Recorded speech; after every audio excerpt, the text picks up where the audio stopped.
समय की बात है। रावण, जो लंका का अत्यंत पराक्रमी और विद्वान राजा था, अपनी शक्ति और सामर्थ्य के अभिमान में स्वर्गलोक तक घूमता फिरता था। उसे लगा कि तीनों लोकों में कोई उसके समान नहीं।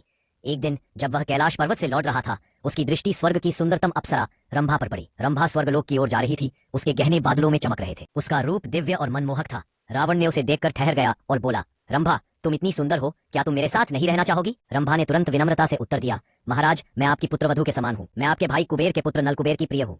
कृपया मुझे अपनी पुत्रवधू के समान मानिए। पर रावण का अहंकार इतना बढ़ चुका था कि वह किसी की बात सुनने को तैयार नहीं था। उसने रंभा की मर्यादा भंग कर दी। रंभा रोती हुई देवलोक पहुंची और नलकुबेर से यह बात कही। यह सुनकर नलकुबेर क्रोधित हो गया और रावण को श्राप दिया, हे रावण, आज से यदि तुम किसी स्त्री को उसकी इच्छा के विरुद्ध छुओगे तो तुम्हारा अंत तत्काल हो जाएगा। यह श्राप इतना भयंकर था कि उस दिन के बाद से रावण ने कभी किसी स्त्री को बलपूर्वक नहीं छुआ। यहाँ तक कि जब उसने सीता माता का अपहरण किया तो उसने उनका स्पर्श तक नहीं किया, क्योंकि उसे नलकुबेर के श्राप का भय था। कहा बताती है कि चाहे व्यक्ति कितना भी शक्तिशाली क्यों न हो, यदि वह स्त्री का अनादर करता है तो उसका पतन निश्चित है। मर्यादा और सम्मान ही वास्तविक शक्ति है।